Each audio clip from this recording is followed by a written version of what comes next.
Dr. Wallach is an expert on nutrition and longevity and is the famed author of the audio message, Dead Doctors Don't Lie, which has been heard by more than 50 million people. Get ready to learn and to laugh as Dr. Wallach shares some important facts that could very well save your life. And now, here is Dr. Joel Wallach. Hooah! Since most of you heard the tape, Dead Doctors Don't Lie, I don't have to give a lot of introduction to myself other than to remind you the thing that makes my view different on health, I think, is that I'm a veterinarian as well as a physician. And in veterinary medicine, we don't have health insurance for animals like we do people. And if we were to use a human healthcare type of system for animals or livestock, it'd be sticker shock for you. Your hamburger would cost you $275 a pound. A boneless, skinless chicken breast would be $450 a pound. A dozen eggs would be 50 bucks just to pay for the health care.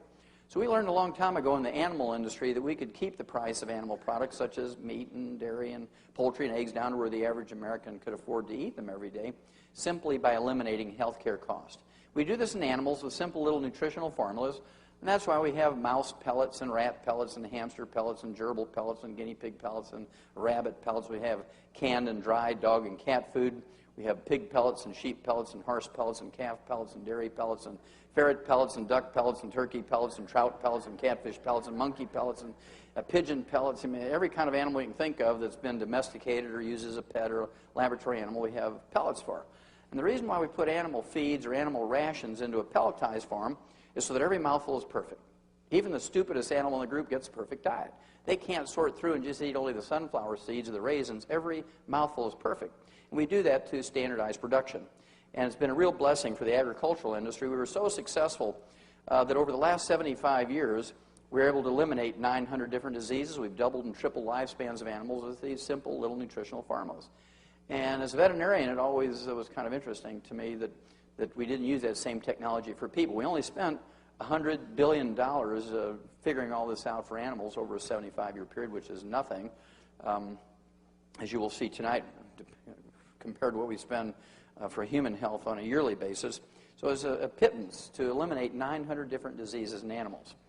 Well, one of the things, before I became a physician, I was involved with a big research project with Marlin Perkins from the old Mutual of Omaha Wild Kingdom show. How many remember Marlin Perkins? Great gentleman. And I was really, really honored that he would think of me as a wildlife pathologist. I was in Africa actually doing conservation work, and he sent me a telegram, invited me back to the States in the mid-'60s because he had gotten a $7.5 million grant from the National Institutes of Health. And this was to study pollution in the environment and the world ecology. And my job on the project was to do autopsies of animals that died of natural causes in the big zoos around the United States, because big zoos tended to be associated with big cities. And if there was any pollution problems going on in the cities, there was bound to be an animal in the zoo population that would be sensitive to the pollution. And we could use that animal much like the old coal miners used to use canaries. You know, they'd take the canary down to the mine, and if a little gas or methane would leak into the mine, the canaries were much more sensitive than the men, and they would drop off the perch and die long before the men were in danger of blowing up or suffocating. So that was the purpose of the study. Well, to make a long story short, over some years, I had done 17,500 autopsies on over 454 species of animals and 3,000 human beings for comparison. And what I learned, ladies and gentlemen, was that every animal and every human being that dies of natural causes dies of a nutritional deficiency disease. I'm going to repeat that because that's a very profound observation. Every animal and every human being that dies of natural causes dies of a nutritional deficiency disease. And of course, that was poo-pooed by many medical experts back then, because how could anybody die of a nutritional disease in America, right? There's no evidence to support the claim that we can prevent and cure diseases with vitamins and minerals. Raise your hand if you ever heard some version of that. No evidence to support the claim you can prevent and cure diseases with vitamins and minerals. Doctors say that, experts say that, professors say it, bureaucrats say that, everybody says that. Well, how many of you have ever heard of scurvy? Raise your hand.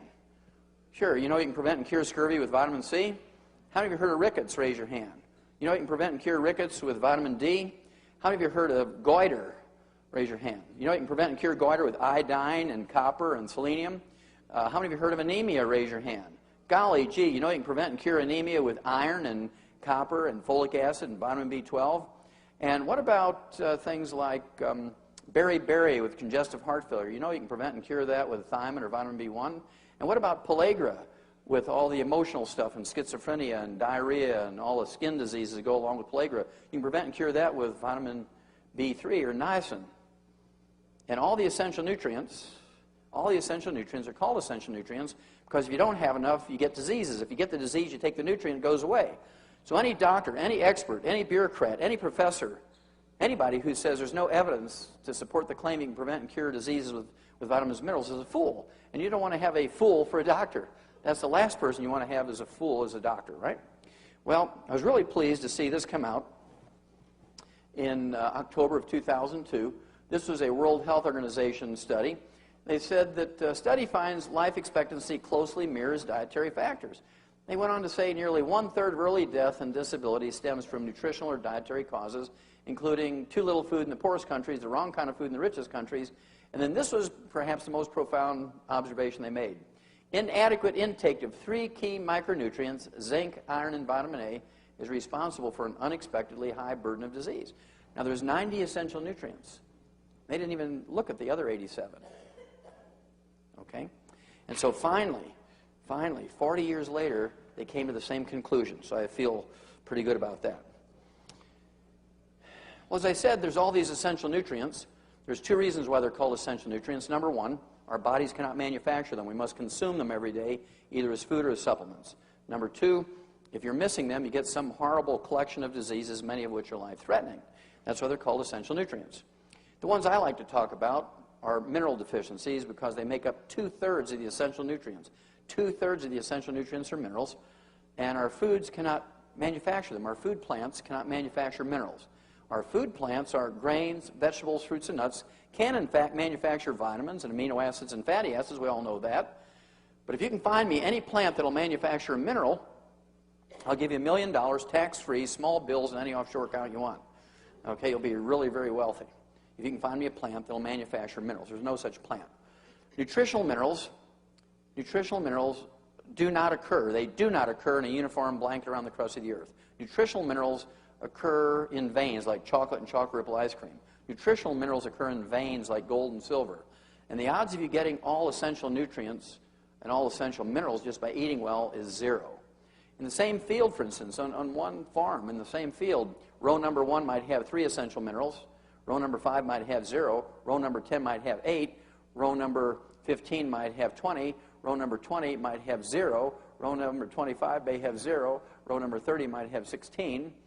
And so it depends on which row in the field that your tomato or your corn or your soybeans or your wheat came from, what minerals you're getting.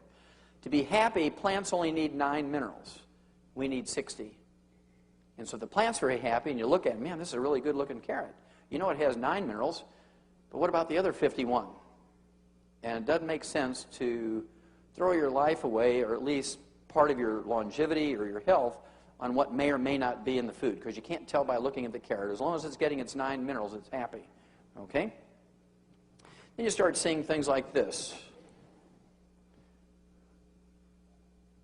This is actually from 1995.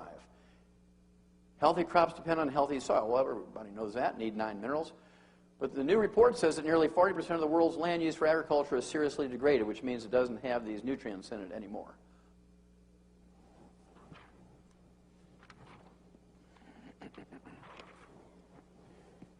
Loss of good soil of cancer. This came out in 1992. And they said that African soils over the last 100 years in 1992 had been depleted in its fertility by 74%, Asia by 73%, Australia by 55%, Europe 72%, the United States, North America 85%, and South America by 76%. I thought this was kind of interesting. This came out in January of 2000, and this was a little report, and I never have taken the time to get the original because this is self-explanatory. Some blame the environment. USDA says better test a factor. Well, I think it's more serious than that.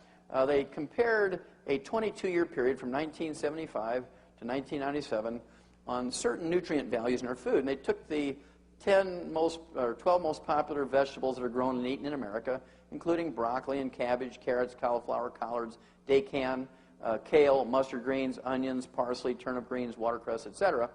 They found out that there was a 53% drop in the calcium values. They found out there was a 38% drop in vitamin A, 48% drop in riboflavin B2, 35% less thiamine or B1, and a 29% less niacin or vitamin B3.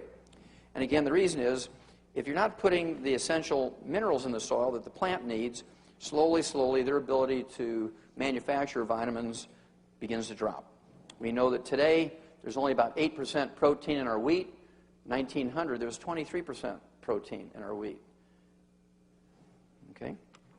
This is not a mystery that you can prevent and cure diseases with vitamins and minerals. This came out in 1992, cover article, Time magazine, The Real Power of Vitamins. New research shows they may help fight cancer, heart disease, and the ravages of aging.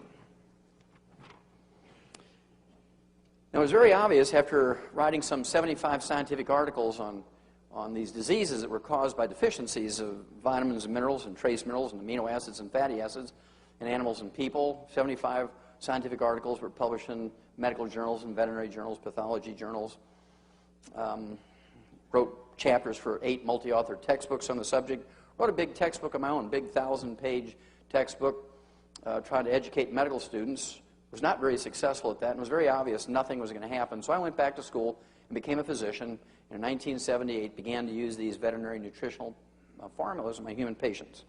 And one of the things I wanted to do special for my patients was to get them to live to be an average of 100 instead of 75. So I began to collect information on what it takes to live to be 100 instead of 75.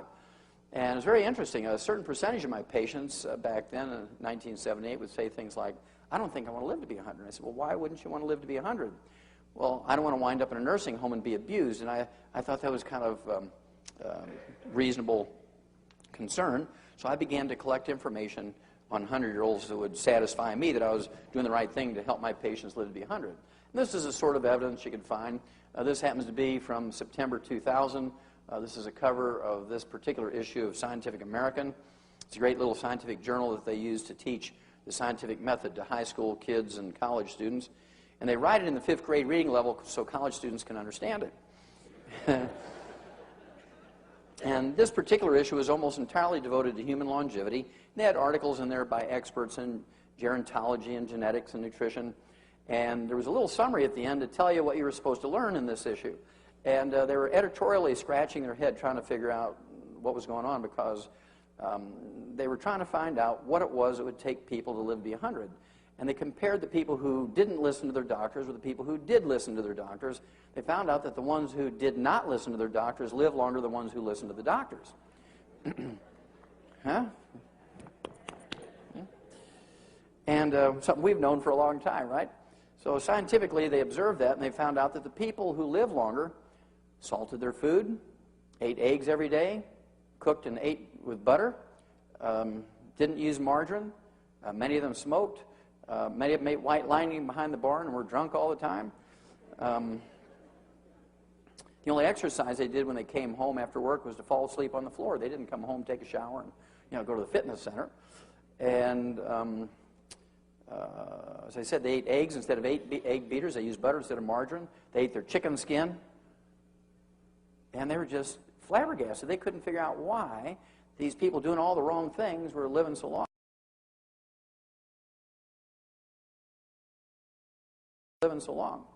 Well, obviously, it's because the people who are getting advice from doctors are getting inappropriate advice. If the advice that doctors were giving was correct, then there should be a lot of people living to be 100 who follow the doctor's advice. So we're going to look at some of that. First thing I wanted to do is get some scientific evidence on what it would take to live to be 100. And I looked for an animal model. Being a veterinarian and a pathologist, I looked for an animal model first. And I ran into, doing some research, I ran into some stuff that was published in the 1860s, 1863. One was written by William Banting on how to cure corpulence. Corpulence is an old-timey word for obesity. And this was back in 1863. And he talked about a low-carb diet, kind of like the Atkins diet. Maybe it should be the Banting diet, instead of the Atkins diet. And then in 1935, a guy who'd been doing all his research in the 1920s by the name of Clive McKay came out with his landmark article in 1935. And what he did was essentially take 3 groups of rats. Group number 1, he gave the rat pellet of the day, and these rats lived to be an average of 2 years, which is really super, because prior to this rat pellet coming out with all of the nutritional knowledge of the time, people who are using rats and mice and rabbits for research who would give them rolled oats and carrots and cabbage and things like that, and they might live to be 11 months after weaning instead of 2 years. So it was really good to have a laboratory animal and a food that you could give them that routinely allowed them to live to be 2. He then took the second group, gave them the same basic pellet as group number 1, but he cut the carbohydrate calories by 30%, kept the vitamins and minerals the same, and they lived to be 50% older, 3 years. Got kind of excited about that. Took group number 3, cut the carbohydrate calories from group number 1 by 60%, kept the vitamins and minerals the same, and they lived twice as long. They lived to be 4 years of age, and they really got excited about cutting this carbohydrate calories thing.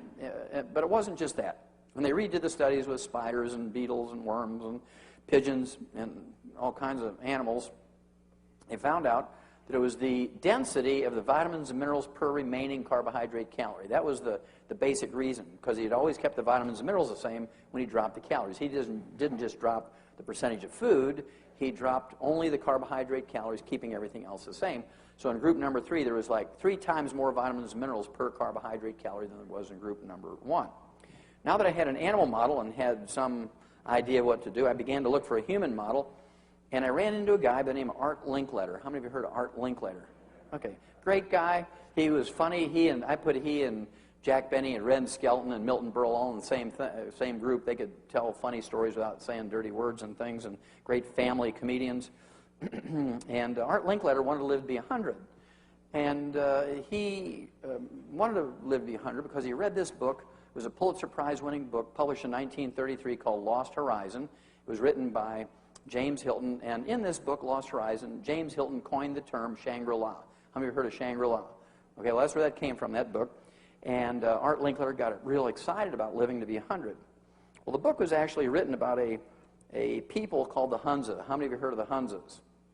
Okay, well, the Hunzas come from northeast of Pakistan, and they're a third world country, obviously, and Art Linkletter hired an eye doctor by the name of Alan Bannock, Dr. Alan Bannock, and this eye doctor was kind of an amateur farmer, and Art Linkletter funded him to go there for 6 months during the growing season and find out what their secret was to live to be 100. And it was very obvious from reading the book that Alan Bannock had not read Clive McKay's material on his rats. And he was just making lots of observations, didn't give his opinion what was important, but he was a very good observer. And one of the things he found out, these people were a third world country. They had no electricity, no indoor plumbing, no hospitals, no pharmacies, no clinics, no doctors. They just used home remedies like herbs and massage therapy and that sort of thing. And yet they were the healthiest and longest lived people on earth. They came from a little mountain range, a little known mountain range by the name of the Karakoram Mountains, about 800 miles east of the Himalayas. Oftentimes people say they're from the Himalayas, but they're from the Karakoram Mountains. And one of the things Dr. Bannock observed was that they would irrigate with water that was kind of gray and opaque. It had lots of silt in it from the glacier grinding up the mountain rocks. And they would irrigate with this glacial water full of this rock silt, this finely ground up rock silt, about the same particle size as talc. And it contained over 60 minerals. And they would irrigate with this. And as the water percolated down into their fields and their gardens, it left a ½ inch to 1 inch of this gray silt on top of the soil. And before it dried, they would run out with their hoes and rakes, and they would hoe and rake this silt down into the soil before it blew away. Now, these people lived at the 19,500-foot level. Now, at 19,500 feet, you can't grow corn and potatoes and rice. Okay? They could grow wheat and rye and barley, but because of the very short growing season, their yields were very, very tiny. Their only carbohydrate they ate during the day, was a little tortilla, 1 tortilla a day. Little round flatbread. That was it. No other carbohydrate. The majority of their food was goat and lamb and mutton and camel and things like yak and rabbits, and they'd get some wild sheep and goats in the area. They'd eat chickens and eggs. They didn't have fish in those areas. They were too high up for fish. And so they cooked in butter. They used milk and cheese and yogurt. They could store dairy protein as cheese and yogurt. And that was it. They had a little garden. They'd grow a little bit of cabbage and tomatoes. Nothing else. They would also take the wood ashes from their fires, their cooking and heating fires, and put it in their gardens. How many of you ever put wood ashes from a fire into your garden? Yeah. This is a very old European and Asian custom.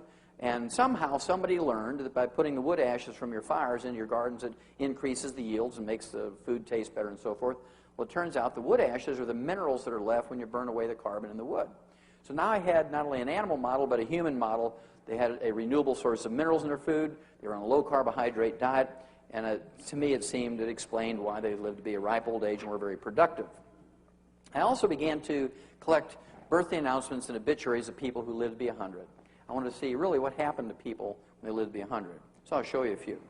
Ralph Charles from Somerset, Ohio, about in the middle of the state, back in October of 1999, turned 100, and they had a nice little newspaper article about him and told his story. And the fascinating thing to me about Ralph Charles was that at age 100, he was still piloting charter flights and carrying paying passengers around the central part of the United States.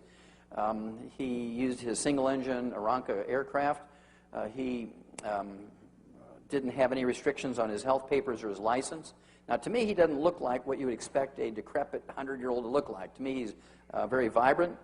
He looks like he's maybe in his late 70s or early 80s, and he's 100 years old and still piloting. I mean, you can imagine if he had Alzheimer's disease, he'd get up there and he'd say, "Excuse me, ma'am, where are we going?" That'd make you nervous, wouldn't it? But he didn't have those problems, obviously. For you ladies, I'm going to throw in Connie Douglas Reeves. Back in September of 2002, she turned 101. When she turned 101, September 26, 2002, she was inducted into the Cowgirl Hall of Fame, and her personal motto was, "Always saddle your own horse."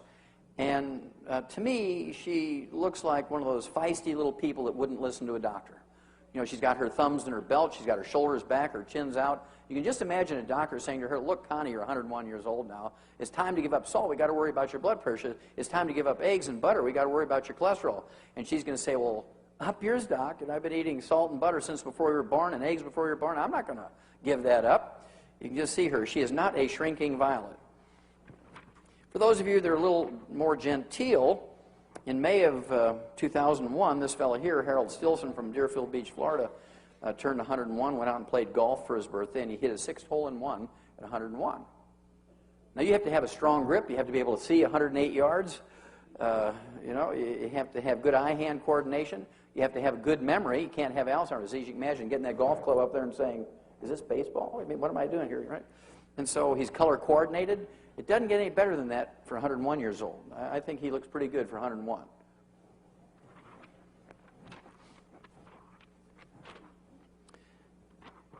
And this fellow, Antonio Todd, from Sardinia, the island, formerly island nation west of the mainland of Italy, back in January of 2001, turned 112, and he attributed his longevity to drinking 1 glass of red wine a day. There's a certain amount of validity to that because in the red wine there are these antioxidants that we know reduce your risk of heart disease and cancer. But you can get those same antioxidants in fruits and vegetables, so you don't need to drink the wine necessarily. It doesn't seem to matter what you eat as long as you keep the carbohydrates down and the vitamins and minerals up. That seems to be the thread, the common thread between all 100-year-olds. I'll show you an example.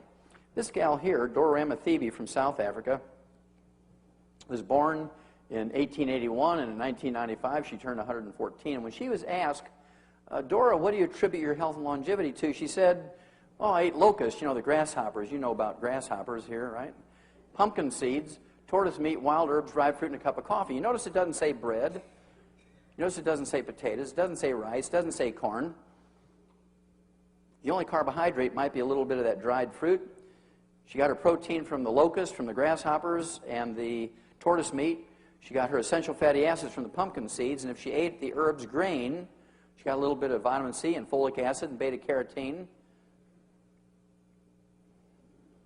And she lived to be 114. She probably lived longer than that. I didn't keep track of her after that birthday announcement.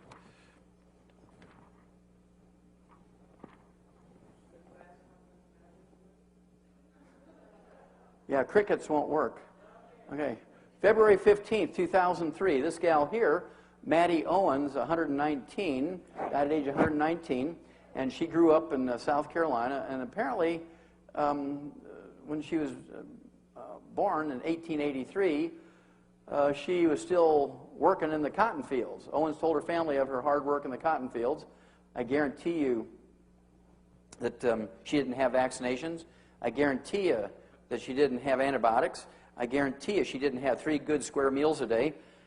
But I'll bet you, because I spent a lot of time in Africa, 2 years in Africa, and I know what they did with their wood ashes from their cooking fires. They always put it in their gardens, even in Africa, for their cabbage and their tomatoes and beans and so forth. And so I'll bet that her parents put the wood ashes from their cooking fires into the gardens. And one of my favorite birthday announcements goes back to 1995. This was a birthday announcement for Jean Calment from France. And she was documented by the Guinness World Book of Records being the oldest living woman at the time. There was more than 200 women who claimed to be older than she, but they didn't have the paperwork to prove it. Jean Calment had the paperwork to prove, to the satisfaction of the Guinness World Book of Records, that February 21st, 1995, she was in fact 120. February 21st, 1996, she turned 121. February 21st, 1997, she turned 122. And she died in August of 1997 at age 122 years and 164 days. She died suddenly of a stroke. She was up cooking her eggs and singing Frère Jacques. Frère Jacques, Frère Jacques. Ah! Fell over dead. Didn't have Alzheimer's disease. She was bright and mentally alert until the moment she died. She didn't have cardiovascular disease. She didn't have diabetes. She didn't have cancer. And she did have rheumatoid arthritis in her hands. You can see, but that's pretty good. Lived to be 122 and a half. Die suddenly without being mentally infirm. I mean, that's the way to do it, right? I thought this one was kind of cute. I was in Adelaide, Australia, back in October of 2003 when this came out in an Australian newspaper. World's oldest man dies at 122. A Cambodian tiger hunter by the name of Sek Yi, who is also the martial arts expert, attributed his longevity and that of his wife, I'm assuming a widow now, Long Uk, 108, to smoking and prayer. That's kind of a strange combination. But I'm sure he had got some mineral somewhere.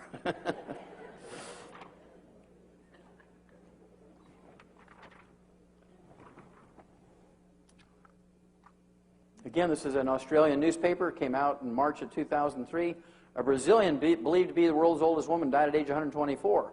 Maria Etelvina dos Santos died of a stroke. Her birth certificate says she was a descendant of African slaves born in July of 1878. Do you think she got vaccinations and antibiotics? Do you think she had 3 good square meals a day? No, she was born in a straw hut caulked with cow dung. And probably led a pretty miserable life as she was growing up. But I guarantee you they put their wood ashes from their cooking fires into the gardens. And they didn't have doctors, and they didn't have hospitals and clinics, and they didn't have pharmaceuticals. And yet she lived to be 124. I'll give you 2 more, then I think you'll get the idea, and then we'll move on. But I think these are interesting, and they all tell stories. This next one I identified with, because I grew up in a little cattle farm in Missouri. We raised purebred Angus cattle, and we also had a little feeder operation to keep a kind of an even cash flow. And so I identified with this guy. He was a cattle farmer from a little town outside of Kathmandu, Nepal in the Himalayan mountains. And according to his obituary, he never saw a doctor, never set foot in a hospital. He smoked 2 packs of cigarettes a day for 120 years. He wasn't a vegetarian, raising cattle. He ate red meat every day. And in April of 1998, he died at age 141. When he was a young man, he led the first land survey team around Kathmandu in 1888. The last one I want to share with you tells a lot of stories. It's one of my favorite obituaries. It's about an Iranian woman by the name of Mazumi Dusti, and this was published in the Rocky Mountain News Wire Service out of Denver, Colorado in January of 1995. It said, Mazumi Dusti died at age 161. Now, this seems pretty outrageous, but you have to give a lot of credibility to this obituary because she was survived by 6 living children ranging in age from 120 to 128. They hadn't even left home to go to college yet. I thought this was a very profound observation by her oldest son, Golam. Her oldest son said his mother had never visited a doctor, never taken any prescription medications or over-the-counter medications. She only used herbs during her life. Now, do you think she had access to vaccinations when she was a child? Did any of her kids get vaccinated? No, they were born up in a little rock hut up in the mountains of a village, Kalatin Bala, in Khorasan province in Iran. Okay, and I guarantee you she was functional till very close to her death, because they don't have nursing homes, and they're not just going to find some way to give her IVs to keep her alive. They're in that rock hut. And so she had to be still able to snap beans and skin carrots and cook and sing lullabies to great-great-great-great-grandkids. And whatever she did sewed maybe. We all have these genetic capacity to live well beyond 100. Experts in longevity, experts in gerontology and genetics tell us. We all, every one of us, each and every one of us in this room has the ability to live well beyond 100. And the only reason why we don't, the shortest way to say it, is because we do too much of the bad stuff and not enough of the good stuff. That's the most succinct way I can say it. We all have the genetic capability to do it.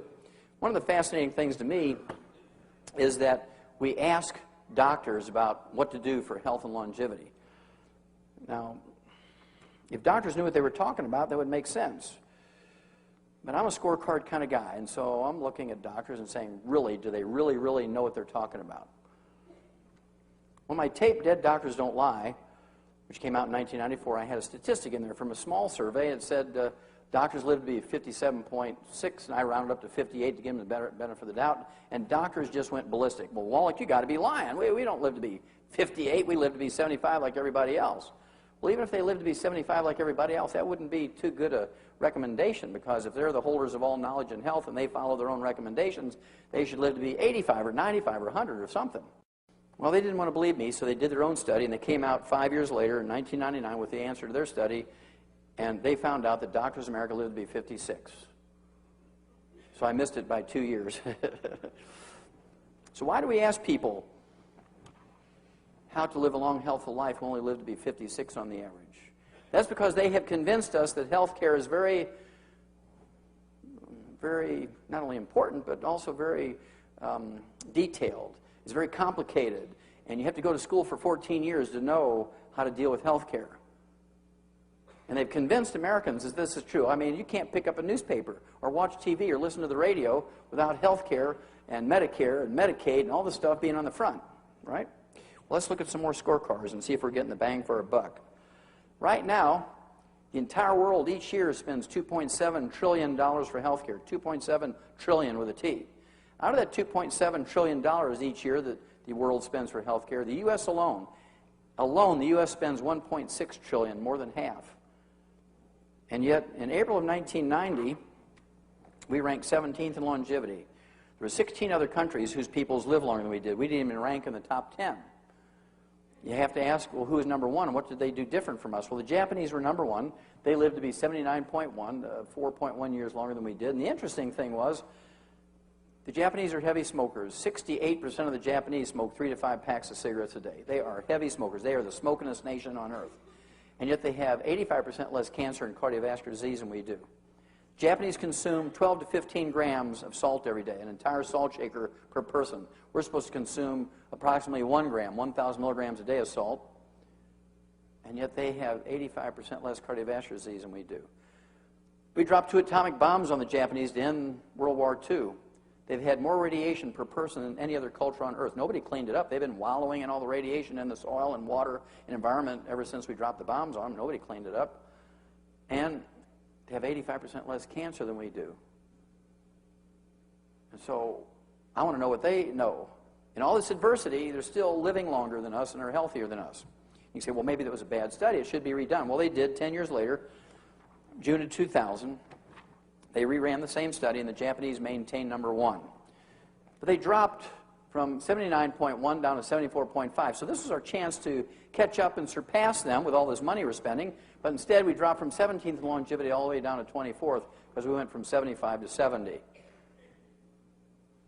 There's now 23 other countries whose peoples live longer than we do. Now, you don't have to be a genius to figure out we're not getting the bang for the buck. You don't have to be a genius to say, well, maybe the medications we're getting aren't doing any good. Maybe the advice we're getting is not the best. No matter what the doctors tell us, we're going the wrong direction, so you can't deny these facts, okay? You can't deny the facts.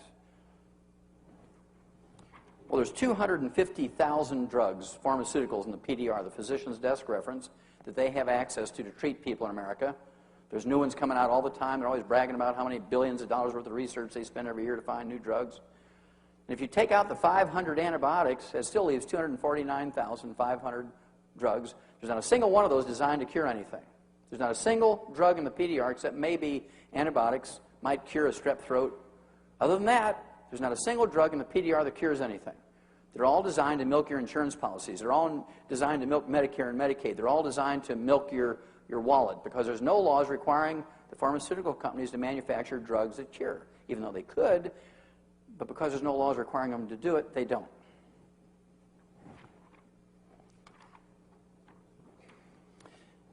This just came out in January of this year. Health spending has biggest surge in 11 years. We're going to jump right over here and say, U.E. Reinhardt, a health economist at Princeton, said, the increase in healthcare spending is no surprise. This is what the American people asked for when they abolished managed care. What he said there was this. For about 8 years, the cost of healthcare stayed the same when there was managed care. Doctors didn't like it because managed care kept them from doing unnecessary tests. Managed healthcare kept them from doing unnecessary surgeries and writing prescriptions for unnecessary drugs. And they didn't like it because it cut their income in half. They weren't getting the kickbacks anymore. And so they began to whisper to their patients, you know, there's an economist, there's a bookkeeper making decisions what tests you should have and what drugs you should get and what treatment you should have. It should be my job. I'm a doctor. It should be my job. And after a while, people said, yeah, it should be the doctor's job. Why is some bookkeeper doing that? And so they convinced the American public that managed care was no good, and so people then complained to their legislators, who then voted it out. And, of course, their workplaces went to other things other than managed care. And immediately, when managed care got dumped, health care doubled. It tripled, and it's just going up like a skyrocket because now there's no controls on the doctors.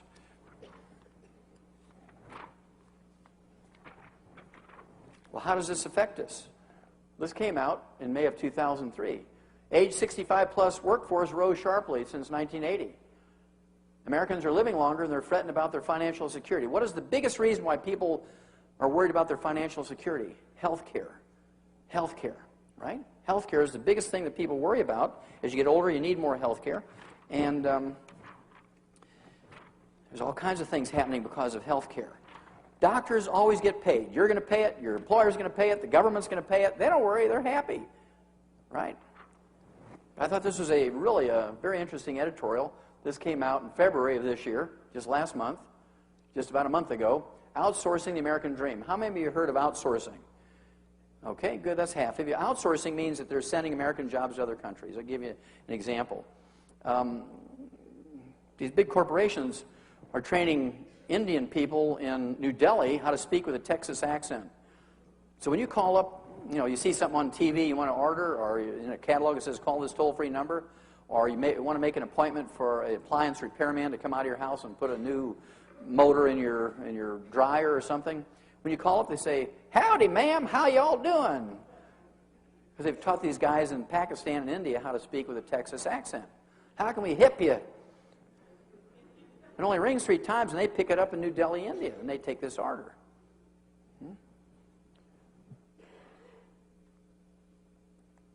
Well, what they said was this.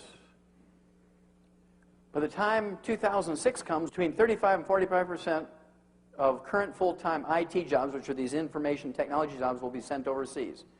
This amounts to 14 million jobs. 14 million jobs in the next year and a half are going overseas, and here's why. While telephone operators in the United States earn an average of $12.50 an hour plus their health care benefits, in India, they earn less than $1 and no health care benefits. And because of NAFTA, how many heard of NAFTA? The NAFTA agreement with all these countries gave our government permission to give corporations tax benefits to send the jobs out of the country. We give tax benefits to companies to send jobs out of the country. Now, how absurd is that? That is really absurd. It's absolutely criminal, right? It says payroll clerks in Asian nations take home less than $2 an hour and no health benefits, and their counterparts in this country averages $15.17 an hour with health benefits. So as health benefits climb and companies don't want to pay them anymore, they start outsourcing the jobs to countries that don't have health benefits. And what happens to the people who are here left in the United States? Well, they still have to pay for their health care.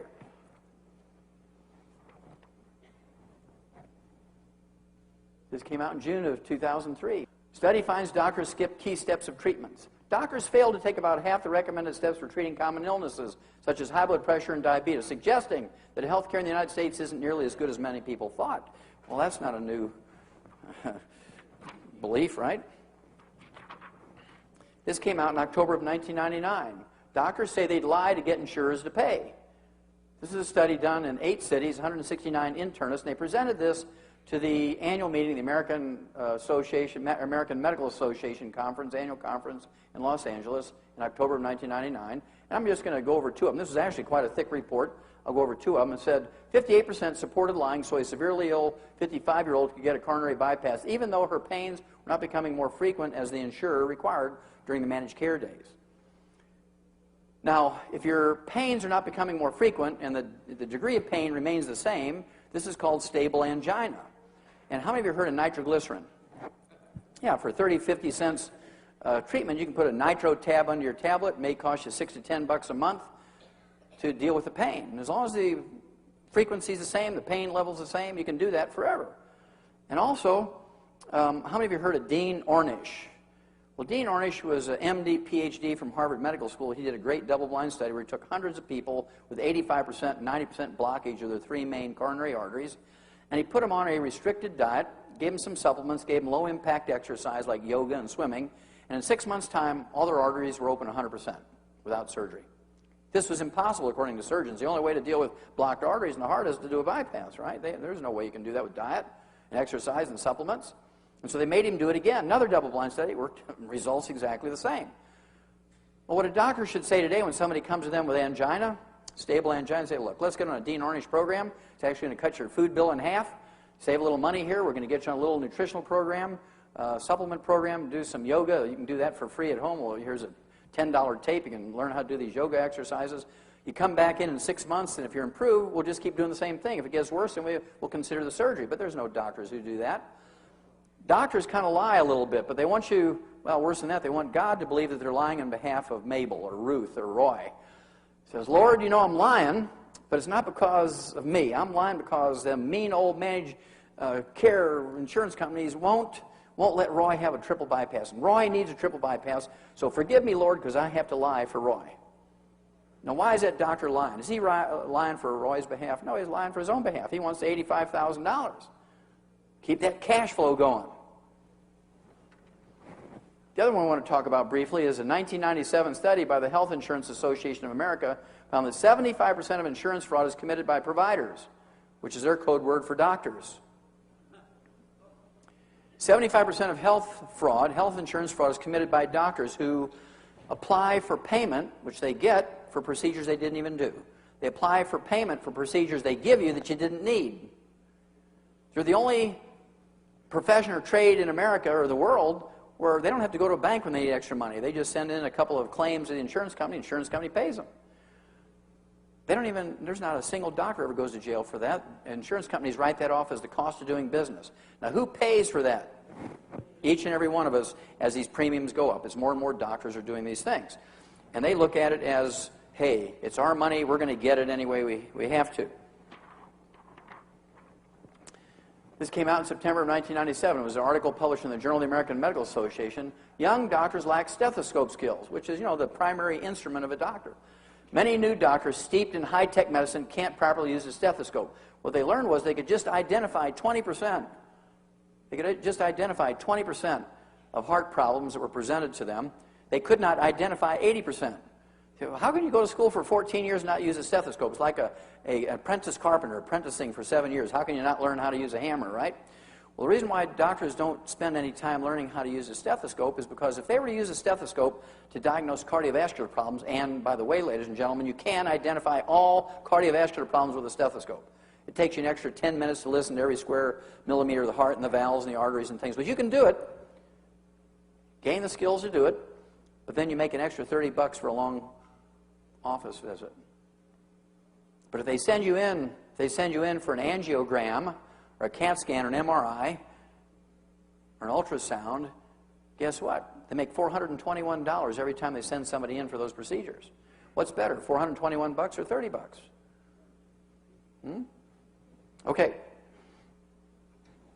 You're beginning to get a picture develop here. Now this happens This happens 3,000 times a year in America.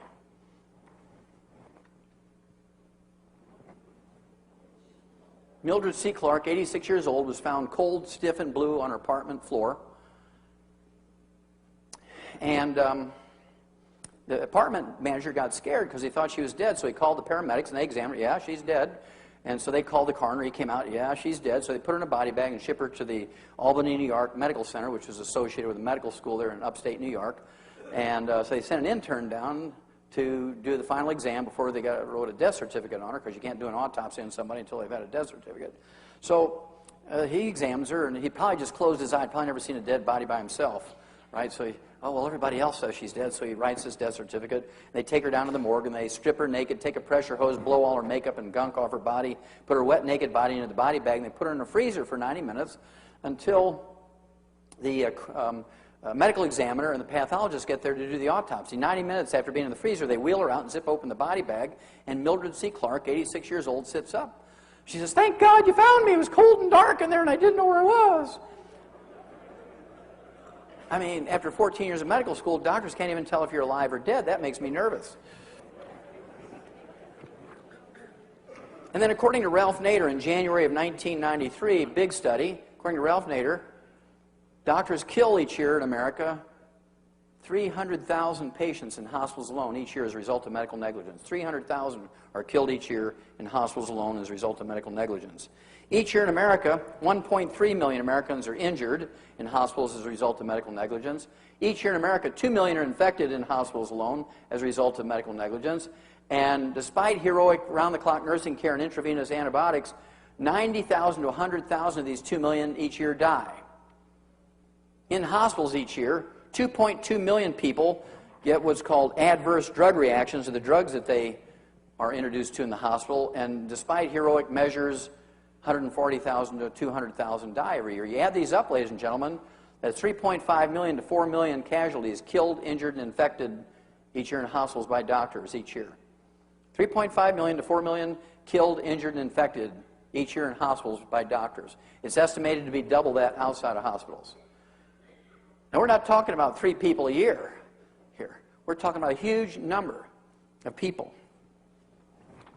So, why do we go to doctors for health and longevity information? In 1999, doctors were believed to be the 8th top killer of Americans. Medical mistakes are the 8th top killer of Americans, behind cardiovascular disease, cancer, diabetes, Alzheimer's disease, gastrointestinal problems, liver problems, kidney problems, and doctors.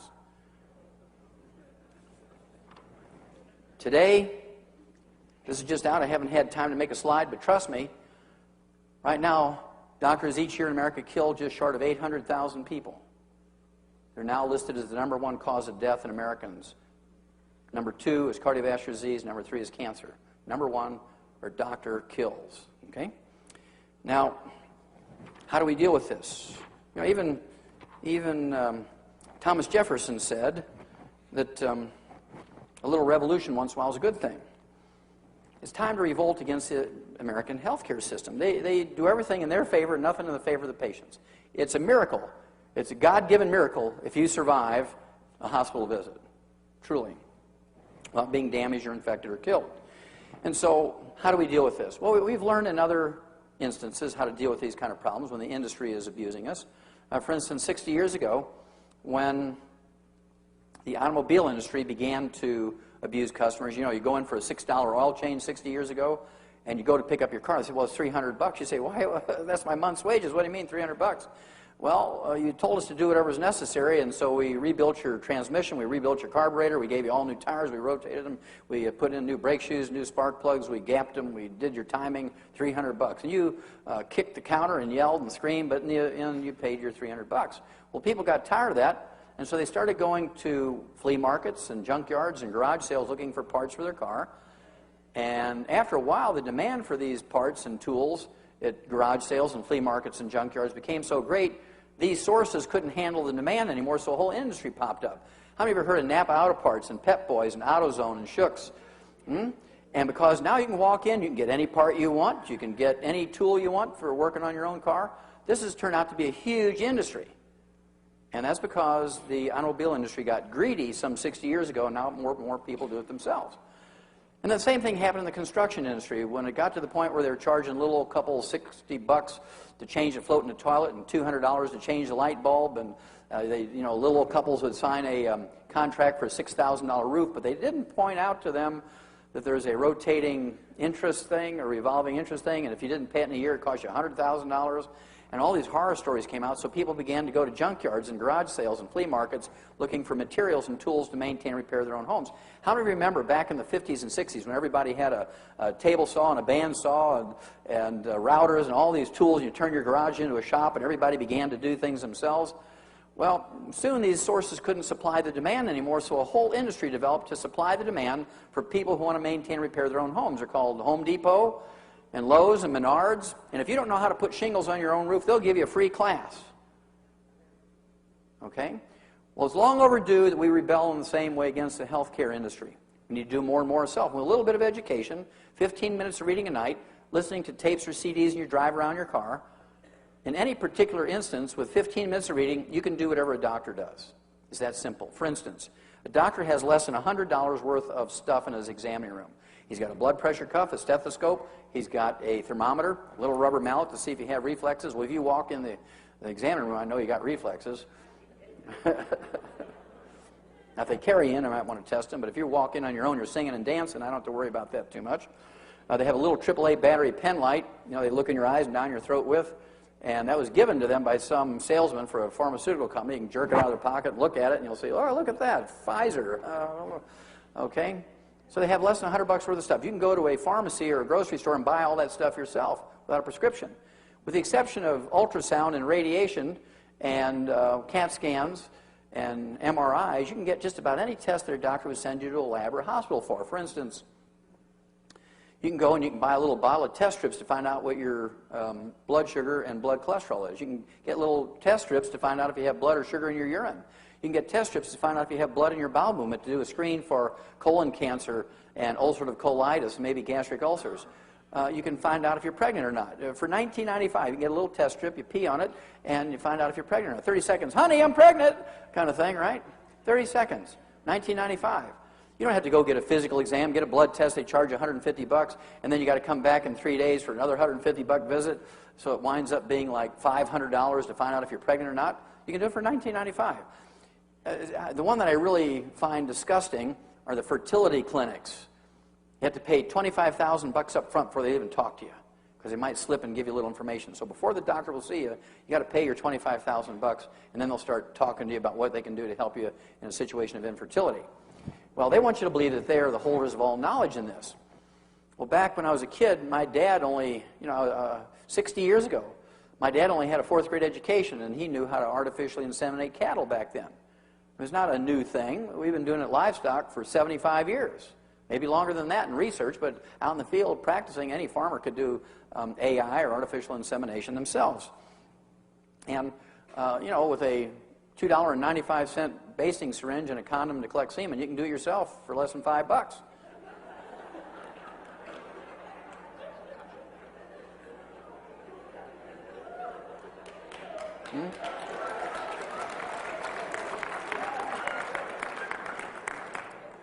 So when a doctor starts telling you how technical this stuff is, you can just sort of smile at him and say, okay, doc, let's move forward here. Now, how many of you ever heard of cholesterol? Raise your hand. If you didn't raise your hand, I think you're asleep. Okay. Each year in America, we spend over $100 billion for cholesterol testing. Not treatment. Just cholesterol testing, we spend over $100 billion a year. It's a huge industry just for cholesterol testing. That's why, doctors made everybody in America paranoid. How many of you had anybody in your family live in their 80s or 90s? Raise your hand.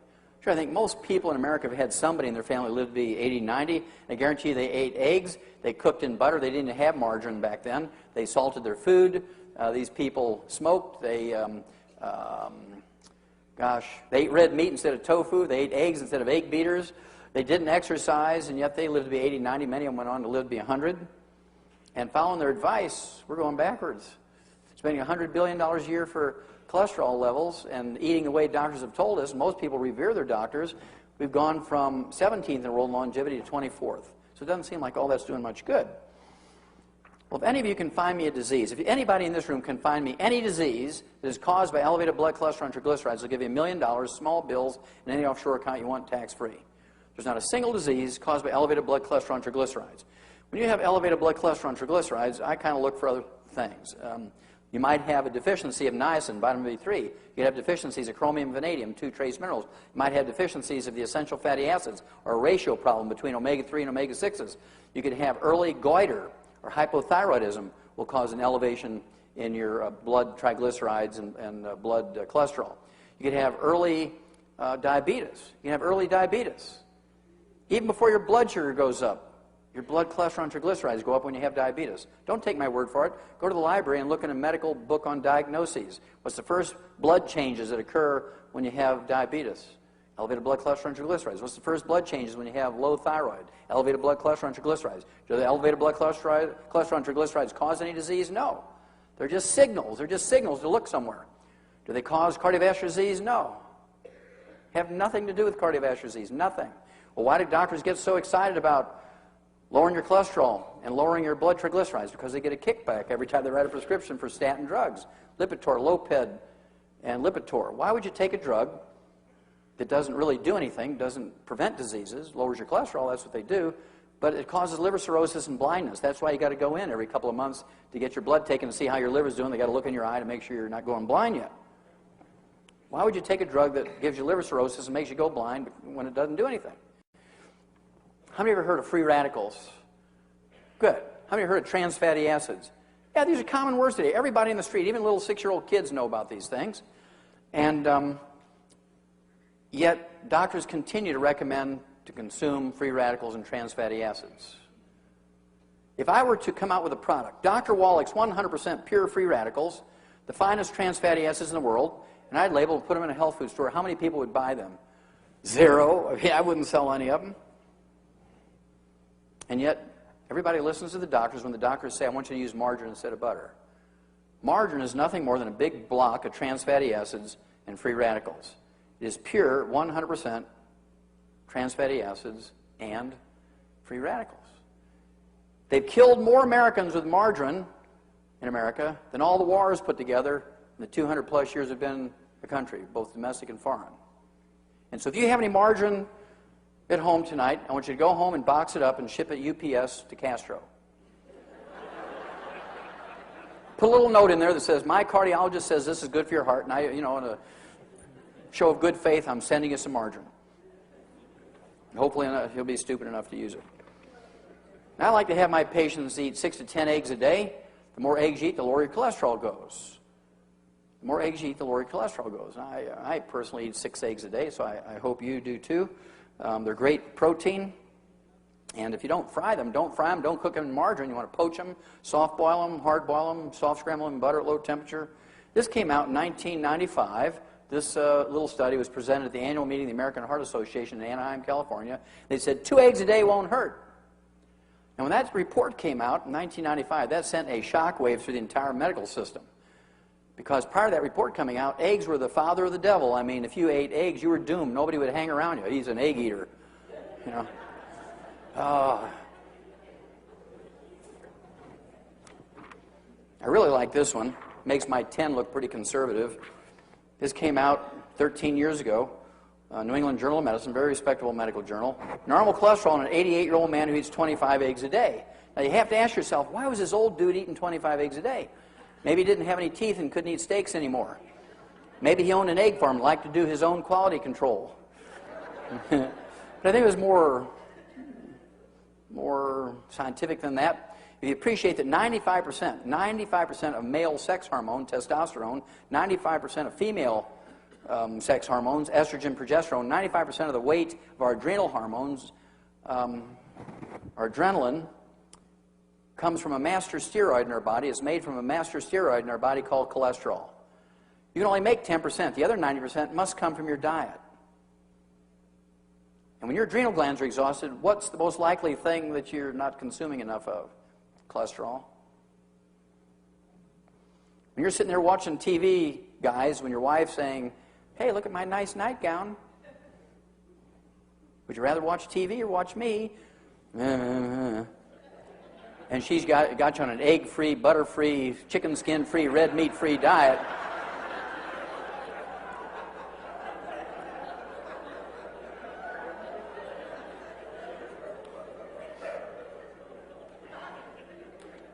Yeah. Have you ever wondered why there's no flourishing colonies of vegans? All sit around and hum. How many of you heard of Alzheimer's disease? It's a physician-caused disease. Mark my words. Mark my words. In the next 2 years, maybe even next week, it'll pop up in the newspaper. There's more than enough information to prove that it's a physician-caused disease. Alzheimer's disease is a disease that did not occur, even by another name, 40 years ago. It only became recognized as a disease in 1979, 25 years ago. Today, it's the number 4 killer of adults over the age of 65, behind, well, I have to throw in doctors now. Doctors, cardiovascular disease, cancer, diabetes, and Alzheimer's disease. Now, our brains are made up of 75% a fatty insulation material called myelin. How many of you heard of myelin? Good. Well, myelin is this fatty insulation material in the brain. How many of you eaten a brain sandwich, brain and egg sandwich? Oh, you haven't lived until you eat a brain sandwich. It is good. A little bit of onion and mustard. I mean, there's nothing better than a brain sandwich. It's real cheap now because everybody's afraid of, mad cow disease. So I buy more brains and I eat it. At any rate, this myelin makes up 75% of our brain weight. It's so important to the animal and human brain. Myelin is 75% of our brain weight. And myelin is 100% cholesterol. You can only make 10% of your daily need. The other 90% must come from your food. And if you're very, very good at listening to your doctor's instructions, does that sound familiar? September 2000, Scientific American. If you listen to your doctor and you give up eggs and eat egg beaters, if you give up butter and eat margarine, if you rip the chicken skin off your chicken before you eat it, you eat tofu instead of red meat, the odds are you're going to get what? Alzheimer's disease. This came out 4 years ago, March of 2000. Alzheimer's tidal wave is feared. It's coming. They said within the next 25 years, 14 million Americans are going to die of Alzheimer's disease. Today, 25 years backwards, only 250,000 died of it. And 25 years backwards from that, nobody died from Alzheimer's disease.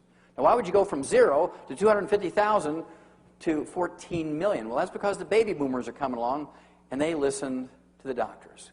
They believed in technology, and they believed in doctors, and they believed if they followed the doctor's advice, they could be healthier and live to be 100. And so now baby boomers are the ones that get a higher rate and higher percentage of Alzheimer's disease than our older relatives who could care less. Okay?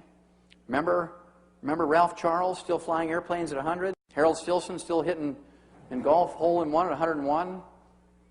Mazumi Dusti, 161? Still babysitting and singing lullabies and maybe cooking and sewing?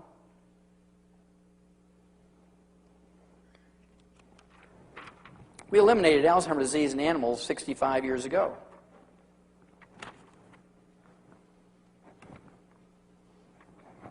This is a human study that came out in July of 1992. Vitamin E can ease memory loss in Alzheimer's patients. This was a study by the University of California, San Diego Medical School and the Salk Institute, infamous for the Salk polio vaccine.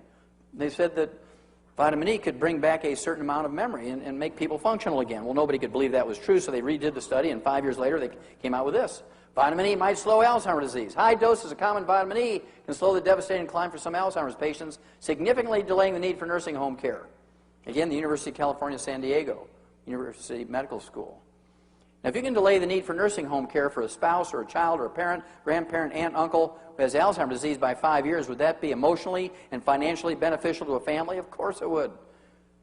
Why don't doctors tell you this? Well, because they own the stock of the nursing home in your town that takes care of Alzheimer's patients. They don't want this to get out.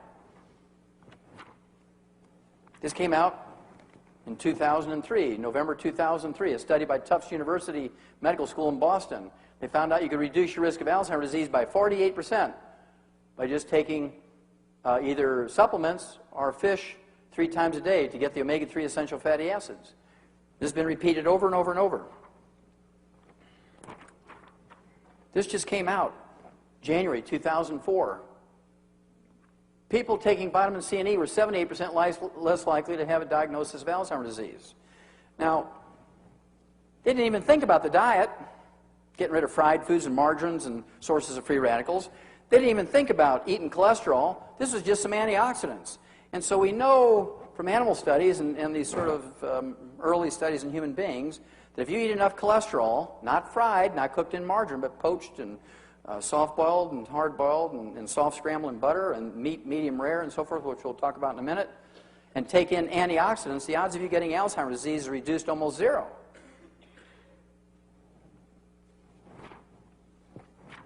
I have to go ask my doctor. Well, he's only lived to be 56. Why would you ask him?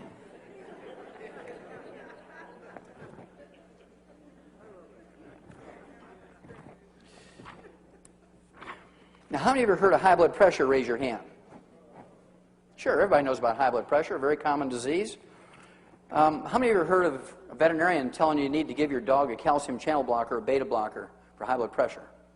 Not very often. How about your goldfish? What about your parakeet and guinea pigs? You know, every animal can get high blood pressure just like people. The reason why they don't is in these little pellets we talked about earlier, we put things in there so they don't get it. They can get it, but they don't get it because we put the stuff in the pellets so they don't get it. How many of you heard that salt is bad for you when it comes to blood pressure? Salt's going to initiate high blood pressure. How many of you have heard that genetics has something to do with it? Well, both of those are wrong. Salt has nothing to do with high blood pressure, and genetics has nothing to do with high blood pressure. It's a simple deficiency of a single nutrient. A single deficiency of a single nutrient. We've eliminated high blood pressure in all these animals. What's the first thing that a good farmer puts out for his livestock in the pasture?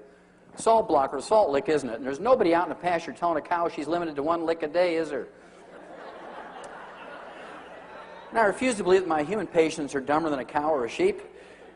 Say, look, go ahead and salt your food to taste. Don't worry about it. If you put too much salt on there, it won't taste good. You won't eat it. Remember the Japanese. They consume an entire salt shaker per person a day, 15 grams of salt a day, and they have 85% less cardiovascular disease than we do. And high blood pressure is not even in their vocabulary because they don't get it very often. Well, this came out in July of 1997. It redeemed my view on salt. It says, doctors lack proof that too much salt is unhealthful. After years of telling healthy people that too much salt isn't good for them, researchers still don't have solid evidence to back up that claim. Now, what do doctors call people who give unsubstantiated health and medical advice for a profit? Call them quacks, don't they? So next time you have a doctor who says, look, I need you to give up salt because you're getting to that age, we've got to worry about your blood pressure. You say, doc, you're a quack. There's no evidence to support that claim. Yeah, I know you want to give me those statin drugs and blood pressure medication, even though I don't have those problems. And you need to go back and kind of read your stuff here because that's not true. Well, there was a wonderful study done by the U.S. government called the Sodium Task Force. Once and for all, they were trying to prove that salt was the cause of high blood pressure. This was published in April of 1997, and this is the bottom line of the study. It was called the Sodium Task Force, 1997. You can look it up on the internet. The study found that people who limited their salt intake to 1,000 milligrams or 1 gram a day, like doctors want you to do, have 6 times more heart attacks, 600% more heart attacks than those who defied their doctors and ate double that amount. If you listen to your doctor, you had 6 times more heart attacks than people who defied their doctors and ate double that amount.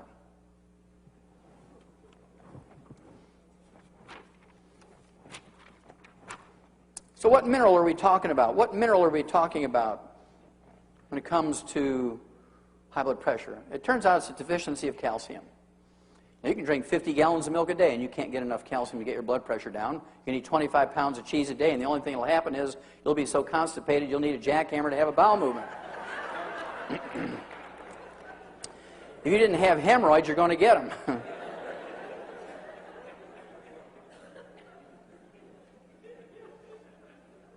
You can take all the Tums you want. You can take all the oyster shell, eggshell, limestone, coral calcium you want. Nothing's going to happen. That's because if you take 1,000 milligrams of limestone or calcium carbonate, which is coral calcium and eggshell and oyster shell, all those are the same chemical formula. You take a 1,000 milligram capsule, you're not getting 1,000 milligrams of calcium. Only 140 milligrams is elemental calcium. 860 milligrams is carbonate. And because it's an elemental form of calcium, you only get 10%. So 10% of 140 milligrams is 14. If you take 2 of those 1,000 milligram capsules of calcium carbonate in any way, shape, or form, you get 28 milligrams of calcium. It's not going to do you much good when it comes to arthritis, osteoporosis, high blood pressure, periodontal disease, etc., etc. But we've eliminated a lot of high blood pressure in animals and some very famous people who didn't want to use drugs. How many of you have heard of menopause? Raise your hand. Say, now even the guys are raising their hand. Oh, I know about that one.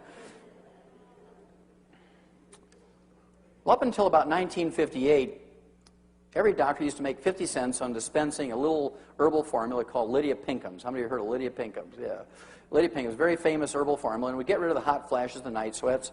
But doctors only made 50 cents when they dispensed a bottle. In 1958, pharmaceutical companies came out with HRT, hormone replacement therapy. And all the research was done by veterinarians, and they were told not to give it to humans because it did terrible things to the laboratory animals. They said, well, that may be true in laboratory animals, but it hasn't been proven in humans yet. We're going to have to kill a lot of women with this stuff before we get too excited about taking it off the market. And so they began to encourage women to take HRT in 1958. It turns out that HRT, estrogen and progesterone combinations, Premarin and drugs like this, increase the risk of breast and uterine and ovarian cancer by 78%. Increase the risk of dementia and Alzheimer's disease by 200%. Increase the risk of cardiovascular disease by 200%. And a new study that just came out a couple of days ago, and again, I don't have a slide for it yet, and I apologize, increases your risk of asthma by 100%, increases your risk of gradual deafness as you get older by 30%. Why would anybody want to take HRT? Well, Dr. Wallach, you got to get rid of the hot flashes some way. I said, well, why would you risk all these terrible things just to get rid of hot flashes, night sweats? See, you're just a man. You have no idea. I mean, women used to beat me up all the time in my practice. I said, well, it's not worth it. And so we went back to the old Lydia Pinkham's formulas. And guess what? Worked like a charm. There's 29 major studies which shows it gets rid of the hot flashes and night sweats. Then you throw in the liquid calcium, and guess what? 1,200 milligrams per serving. You deal with the concerns about osteoporosis. You don't have to have all the risk from the HRT. You don't have to have all the risk from HRT.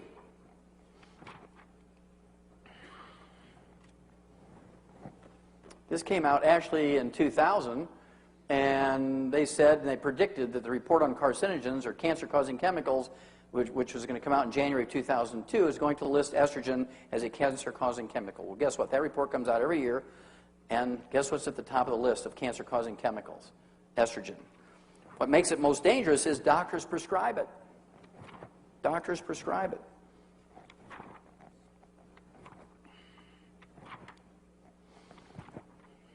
Obesity. 40% of Americans are overweight now. They're obese, 30 pounds overweight over their ideal weight for their body type and height and so forth. 40% of Americans are obese. This is relatively new.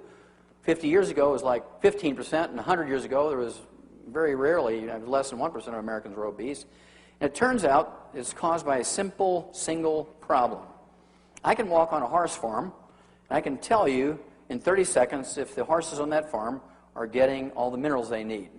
This is a little working wagon in an Amish farm in Lancaster County, Pennsylvania. And I walked on that place, and I knew immediately that the horses weren't getting all the minerals they needed because the horses were eating, nibbling all along this buckboard rail, and then they just ate this one particular place. Why did they eat that one particular place? Because that's where the farmer put his hand when he jumped out of the wagon every time. His hot, sweaty hand full of what? Salt. Okay? Now, my daddy had a fourth-grade education, and he knew every time he'd see our cattle chewing on the fence and eating dirt and chewing on the feed box instead of eating the feed, they were minerally deficient. He'd give them minerals, and it'd go away.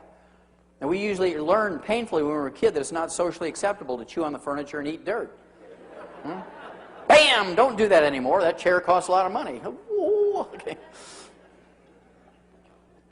If you're that hungry, go into the kitchen and have a piece of pie and ice cream, or eat a Twinkie, or have a RC and a moon pie. And so people began to recognize these cravings, which we call pica and cribbing in animals and munchies in people. The munchies in people are pica and cribbing in animals. Pica and cribbing in animals are the munchies in people. And so we've been taught that these cravings and the munchies are due to a Twinkie deficiency. Now, if we were taught as kids that this is caused by mineral deficiency, we'd all take minerals that have 0 calories in them. Americans would all be slim. Weight problems are nothing more than a mineral deficiency disease. Now, nobody knows more about weight gain, weight loss than veterinarians. Why is that? When you put an animal into the feedlot, what are they supposed to do? Lose weight or gain weight? Gain weight. So we know the technology. And snack food companies know this. They spend a lot of money on research learning the technology of weight gain. And they fix their little snacks to make sure that you just can't eat one. In fact, one of them, Lay's potato chips, even uses that as their motto on their bag. You just can't eat one. And so they fix it so you're minerally deficient if you eat their stuff. Okay? But if you take your minerals, the cravings go away. And that alone, you can lose 10, 15, 20 pounds just because you're not desiring to eat things between meals. You're not going to sit there and watch TV and fill your face all night because you don't have those cravings anymore. It's not a problem with your self-respect. It's not a problem. You don't have a deficiency of hypnosis. You don't have a deficiency of acupuncture. You don't have a deficiency of ephedra. You have deficiencies of minerals. You take your mineral program, you need a couple of meal replacers a day. Give up some carbohydrates, which you learn from Clive McKay and William Banting and so forth, and Bob Atkins. You give up carbohydrates in your bread and your pastas and your rice and your potatoes, and you're going to lose weight and keep it off. It won't come back as long as you stay on that program. But as soon as you go off your minerals, the cravings start up again because it's a mineral deficiency. You'll always get rid of the cravings within 10 to 14 days. Now I want to talk briefly about 3 serious ones. We're first going to talk about cancer, some of the more serious diseases. This came out in 1997. We had spent $30 billion on a war on cancer. This bill was signed by Nixon when he was in office. And despite 26 years of spending this $30 billion, researchers suggest putting emphasis on prevention. Now, you give me $30 billion, 1 year's time, I'll find you a cure. And why couldn't they find a cure for $30 billion? I mean, we only took $100 million to fly a man to the moon, put him on the moon's surface, pick him up, and bring him back. $100 million to do that. $30 billion, they looked for a cure, but they didn't think outside the box. They weren't really looking for a cure. They spent all their time looking for a better chemotherapy with your tax money, because that's where the money is. Well, during that time, every 5 years or so, they doubled the amount of money for research. The death rate remained the same. So they weren't looking in the right place, obviously, or really looking that hard. I know your doctors didn't tell you about this one. This one came out in October of 1998. There was a Harvard Nurses Health Study. It had 90,000 nurses, 20 years of data, and they could only use 15 years of the 20 years of data in the study for these 90,000 nurses because for the first 5 years there were not enough nurses using multiple vitamins. And what they found out was these 90,000 nurses who take multiple vitamins for at least 15 years can cut the risk of colon cancer by 75%. Are there any drugs that will do that? Is there a drug in the market that will cut your risk of colon cancer by 75%? No. How come your doctors didn't email you, call you up, call you, bring you in and say, look, here's something really remarkable. Just by taking one multivitamin every day, you can reduce your risk of colon cancer by 75%. Yahoo! Did they do that? No. I bet not a single one of you got any direct communication from your medical doctor telling you this. They read it in their journals, a Harvard Nurses Health Study. Whether you believe it or not, how many of you have heard that a low-fat diet will reduce your risk of colon cancer and breast cancer and all kinds of cancers? How many of you heard that? Whether you believe it or not? Yeah.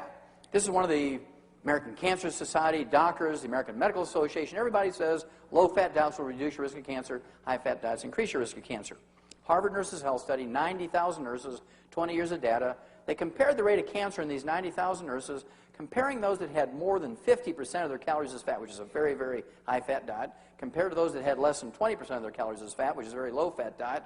And if fat content of your diet had anything to do with the rate of cancer, the ones having more than 50% of their calories as fat should have a lot more cancer than the ones having less than 20%. I mean, that's real simple stuff, right?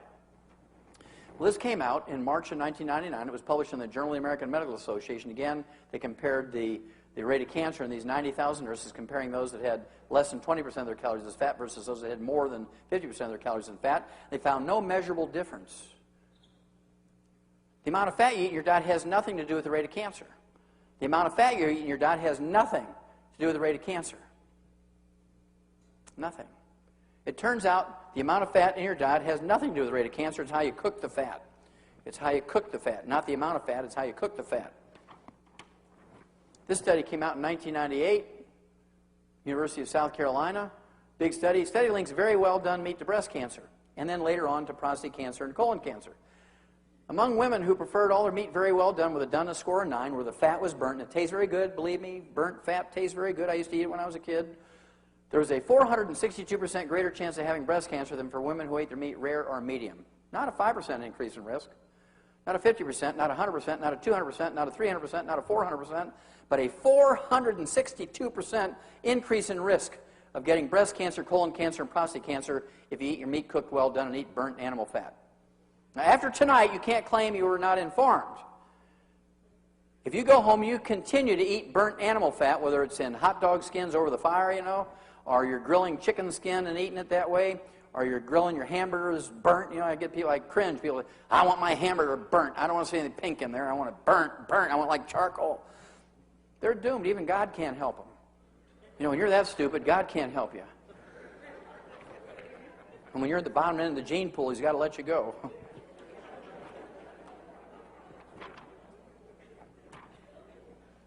Now, whether you believe it or not, how many of you heard that a high fiber diet will reduce your risk of colon cancer? Whether you believe it or not, how many of you heard that? Yeah, that's another one of those truisms that the American Cancer Society, your doctor, wants you to believe. Of course, Quaker Oats likes that one, right? Low-fat diet, high-fiber diet. Harvard Nurses Health Study, 90,000 nurses. They compared the rate of colon cancer, these 90,000 nurses, comparing those that had a high-fiber diet versus a low-fiber diet. They didn't like the results, so they threw in 50,000 male doctors. They compared their rate of colon cancer, the ones who had a high-fiber diet versus those that had a low-fiber diet. Now they had 140,000 human subjects, and this came out in January of 1999. It was published in the New England Journal of Medicine, very respectable medical journal. 90,000 female nurses, 50,000 male doctors. They said high-fiber diets don't cut colon cancer by any measurable amount. Zero. Nada. Eating a high-fiber diet did not protect you in any way, shape, or form from any cancer. Zero. Why do doctors get so excited about a high-fiber diet? Because it will reduce your cholesterol. That's because it absorbs everything that you eat, including minerals that are required to keep you from getting high blood pressure, osteoporosis, arthritis, cancer.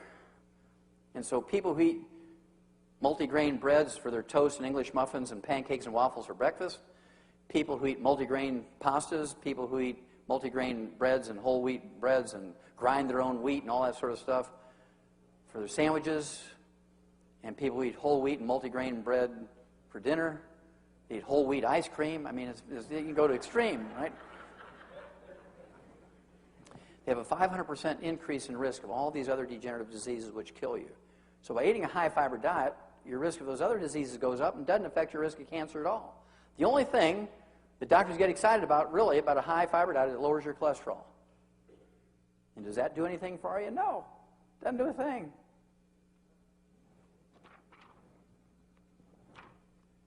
You reduce your risk of colon cancer by 60 to 80% by eating dark berries, raspberries, black raspberries, blueberries, blackberries, black cherries, strawberries, according to the Ohio University. Big study by Ohio University. Reduce your risk of colon cancer by 60 to 80%. How many of you ever heard of trace mineral selenium? Good. How many of you heard that trace mineral selenium is a great antioxidant that's going to reduce your risk of cancer, whether you believe it or not? How many of you heard that? Okay, well, this has been kind of a recent thing. They're kind of growing crazy over selenium. In fact, the information on selenium really came out in April of 1912 in this very famous medical journal called Popular Mechanics. April of 1912. And this fellow here, Professor Dr. von Wassermann from Berlin, who went on about 10 years later to get a Nobel Prize in medicine, said that he had discovered a chemical substance that will cure cancer in mice. It turns out it's the trace mineral selenium. The selenium has a selective action against cancer cells but doesn't hurt healthy tissues. Dr. Wassermann believed that the cancer in mice were so similar to those in humans that he believed an important advance had been made towards the cure of that veritable scourge cancer in people. Well, this was April of 1912. We began to put the trace mineral selenium into animal feed pellets back in April of 1912 to keep their rate of cancer down. And this lay dormant for 84 years in human medicine and nutrition until December of 1996. When a study came out, it was a 7-year study done by Dr. Larry Clark, an MD, PhD from the University of Arizona School of Medicine. He took half of a group of 1,300 people, gave them 200 micrograms over 7 years, 200 micrograms of this trace mineral selenium every day for 7 years. And to make a long story short, at the end of the study, his final analysis showed that he slashed the occurrence, not the risk, but the actual occurrence of prostate cancer by 69%. Are there any drugs that will do that? Will doing a prostate exam and taking your PSA, your prostate-specific antigen blood test every year, will that prevent prostate cancer by 69%? No. You reduce the actual occurrence of colorectal cancer by 64%. You reduce it by 75% by taking a multivitamin. You reduce the actual occurrence of lung cancer by 39%, whether you smoke or not. About 90% of lung cancer occurs in people who never smoked. Smoking is not the cause of lung cancer. It's inhaling all the fumes when you fry food is the biggest single cause of lung cancer. All those free radicals coming out of that margarine you're frying with. How could Ruth get lung cancer? She was a good church-going lady, never cussed, never even hung around smokers. How did she get lung cancer? But she was there early, every noon after church, frying food for everybody. Oh, the best part of the story is, 2 months after this result came out, Dr. Larry Clark died of prostate cancer at age 52. Now, why did that happen? Well, because he had set this study up to show that selenium didn't work. He hated selenium. He set the study up to prove that it wouldn't work, and he wouldn't take it. And the sick part about this is, he was a professor of medicine at the medical school at the University of Arizona, so he taught his beliefs, all the medical students there. And when he died of prostate cancer, they all said, oh, what a tragedy, and then went on avoiding selenium. They'll tell their patients not to take selenium.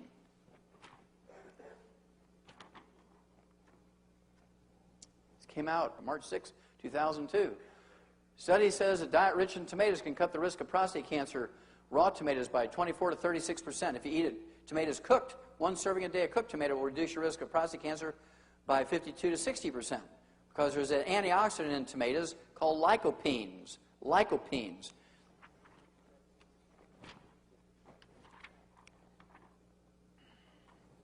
I love this when it came out in September of 1998. Call green tea the cure-all of cure-alls. Why is that important? Why do we have 85% more cancer than the Japanese?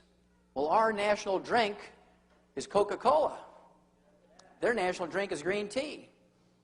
And green tea contains an antioxidant, catechins, or EGCGs, that are 100 times more potent than vitamin C in neutralizing free radicals.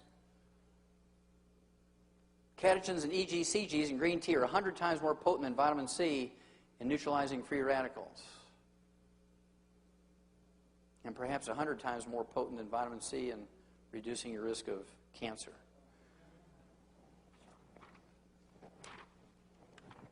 Diabetes. An epidemic disease in the United States. There's 1 million new cases of diabetes every year.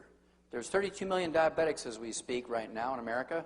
30 million of the 32 million diabetics are adult-onset type 2 diabetics. They make up the bulk of the diabetic population.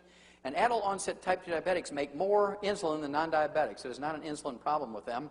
And usually if you're asking about insulin, say, well, I've got insulin. How can I be a diabetic?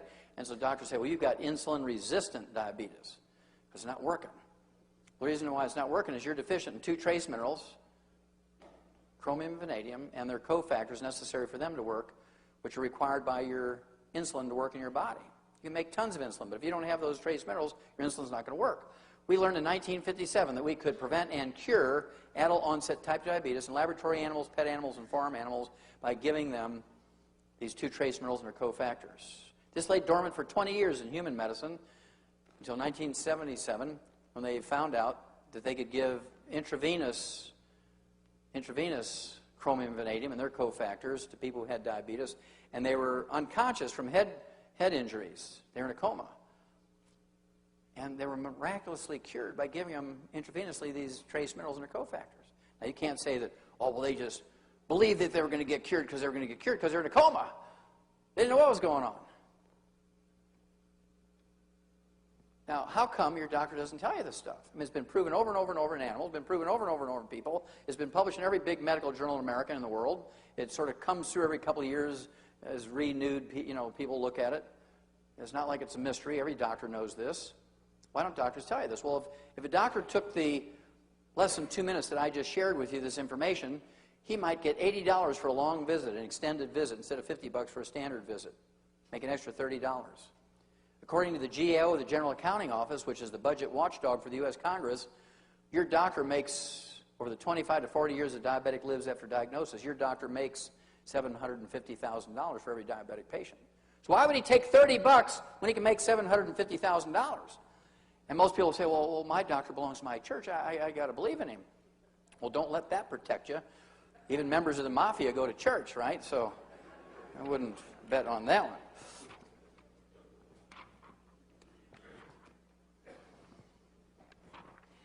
According to the U.S. Department of Agriculture, 100 years ago, Americans were eating ½ a pound of sugar per person per year. ½ a pound of sugar per person per year. Today, 100 years later, according to the U.S. Department of Agriculture, Americans are eating 157 pounds of sugar per person per year, or now we're eating ½ a pound a day. So in 100 years, we've gone from ½ a pound of sugar per person per year to ½ a pound of sugar per person per day. That, plus the deficiency of these nutrients in our food, has resulted in this epidemic of diabetes. Do you think our genetics has changed that much? I don't think so. If you look in the book Rare Earths Forbidden Cures, one of our books, the guy who's doing all this study on these two trace minerals back in the 1950s, actually, Dr. Walter Mertz, went back into the 1940s and began to look at chromium levels in American blood, and he found out there was a big range in 1948, micrograms per liter of parts per billion, 28 to 1,000. In 1971, it dropped to 13. In 72, it dropped to 10. In 73, our chromium levels in our blood dropped to 4.7 to 5.1. In 74, it dropped to 0.73 to 1.6. In 78, it dropped to 0.16. Is it going up or down? It's dropping like a rock. Well, in 1980, it went up 3 times over 1978 values to 0.43. Why did that happen? Remember 1977? They're publishing all these papers on how chromium and vanadium was good for you. And so everybody was taking chromium and vanadium. They were running to health food stores and taking it. And so everybody's blood levels of chromium and vanadium went up. But because they couldn't cure diabetes with chromium and vanadium without all those other cofactors, in 1985 it went back down to 0.13 because people got frustrated because it wouldn't work if you just used those 2 trace minerals without the other cofactors. So between not having enough of these nutrients, the chromium and vanadium and their cofactors in our food anymore, and eating all this sugar, more sugar, less chromium, vanadium, we have an epidemic. We have an epidemic of adult onset type 2 diabetes. The last one we're going to talk about is arthritis and osteoporosis. Arthritis and osteoporosis. According to the Center for Disease Control, 85% of all Americans over the age of 50 already have arthritis and osteoporosis of one type or another, or to one degree or another. There's not a single medical treatment designed to prevent or fix it. Aspirin, Celebrex, Vioxx, Tylenol, ibuprofen, Advil, Aleve, methotrexate, gold shots, prednisone, cortisone. None of those prevent or cure osteoporosis and arthritis. They all have terrible side effects, many of which are life-threatening. And what makes this really, really, really bad, ladies and gentlemen, we learned how to prevent and cure osteoporosis and arthritis in animals over 300 years ago. Now, we didn't know all the biochemical reasons why these approaches worked, but we knew in the last 75 years the biochemical reasons why these little nutritional formulas worked. But we knew how to prevent and cure osteoporosis and arthritis in animals for over 300 years, in some societies 1,000 years. And your doctor is still trying to just give you painkillers and doing surgery. How many of you heard of arthroscopic surgery of the knee for arthritis? Yeah, it's a very common procedure now. This came out in July 2002. Arthroscopic knee surgery for arthritis is a worthless procedure. This was published in the New England Journal of Medicine. How many of you know somebody who's had arthroscopic surgery of the knee? Yeah. Well, if you have arthroscopic surgery of the knee for arthritis, that doesn't deal with the systemic problem that's going on, right? Just one little knee. And of course, doctors in 2001, and there's only like maybe 5,000 doctors out of the 1 million doctors who do this procedure, their income for that one procedure in 2001 was $1.5 billion. Now, do you think they'll ever give up that procedure? No. It's been proven to be worthless, published in the New England Journal of Medicine as a worthless procedure. When there are cures available, so they're not going to use the nutritional approach. They're not going to use the nutritional approach. They're going to use arthroscopic surgery of the knee because that's worth $1.5 billion to them.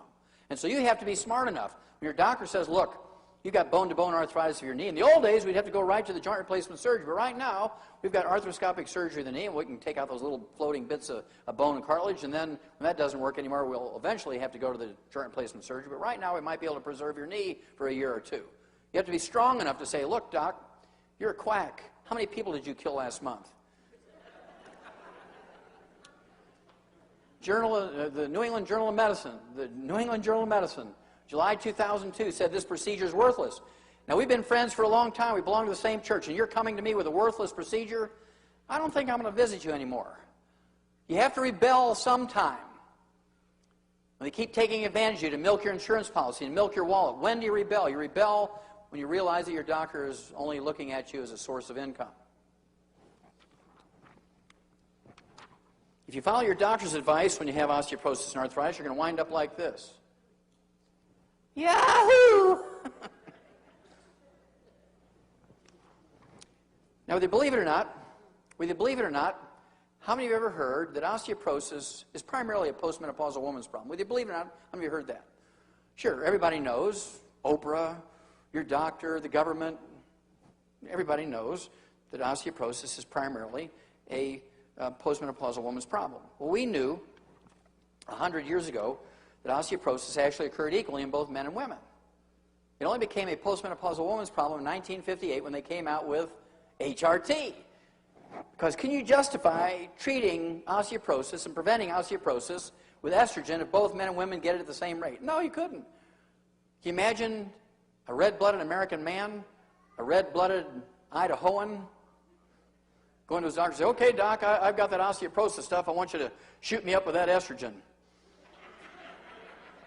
I've had estrogen today. They're not going to do it. They're just not going to do it. People tend to be basically smart, right? Well, this came out in November of 2001. Osteoporosis strikes both sexes equally. Men are as likely as women to suffer from osteoporosis. The surprise findings, well, why was this a surprise finding? Well, because all the doctors who did that study only graduated after the 1958 time period, and the truth they were taught was that osteoporosis occurs primarily in postmenopausal women. Results turn the tables on the belief that women are the prime victims of the condition.